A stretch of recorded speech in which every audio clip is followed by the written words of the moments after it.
Greetings in Christ. This is your 3-minute Psalm devotion for Psalm 74. Psalm 74 is a psalm of prayer in which the psalmist is praying against the enemies of God's people.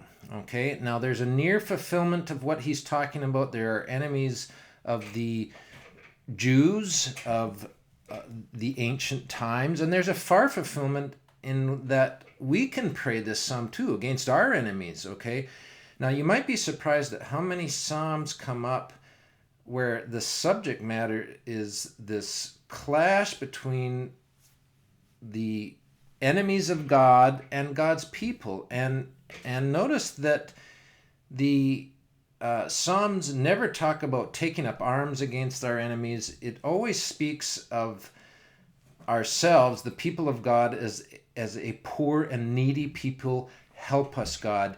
And it always puts the onus on victory over our enemies in God's hands and not in our own. Okay, so in this case, Christians are completely different from Muslims and even Hindus, okay, in which case they want to advance their cause, their religion with the sword. That's not Christianity at all. We recognize we have enemies. We recognize that there are people who want to do us Christians harm, and we leave it in God's hands.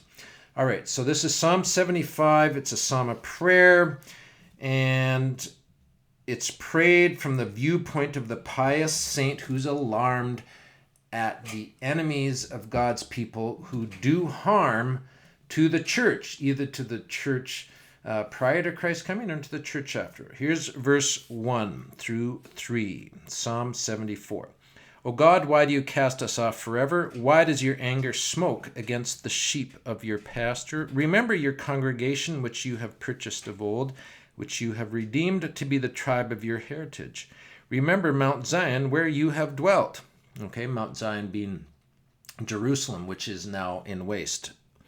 Verse 3, direct your steps to the perpetual ruins. The enemy has destroyed everything in the sanctuary. Okay, who destroyed the sanctuary in Jerusalem? Well, Nebuchadnezzar did, right?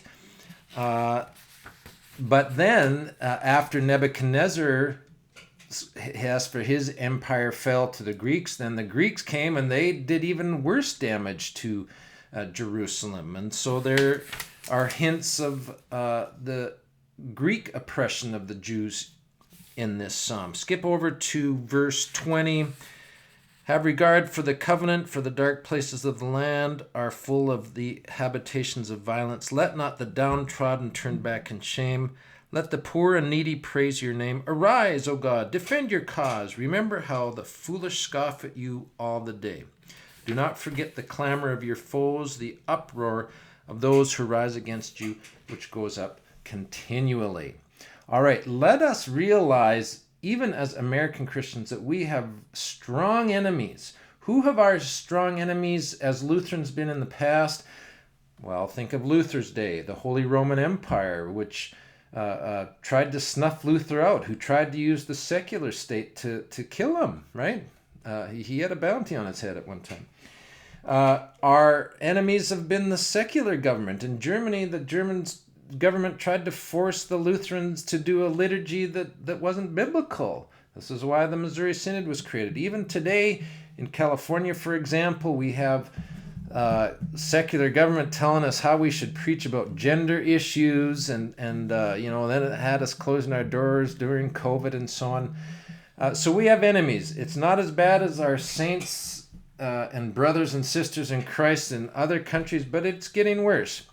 And we need to learn to pray that the word, the pure word, would continue to be preached without hindrance, that we wouldn't worry about our enemies and how strong they're getting, but trust in God for all things. Have a blessed day in the Lord.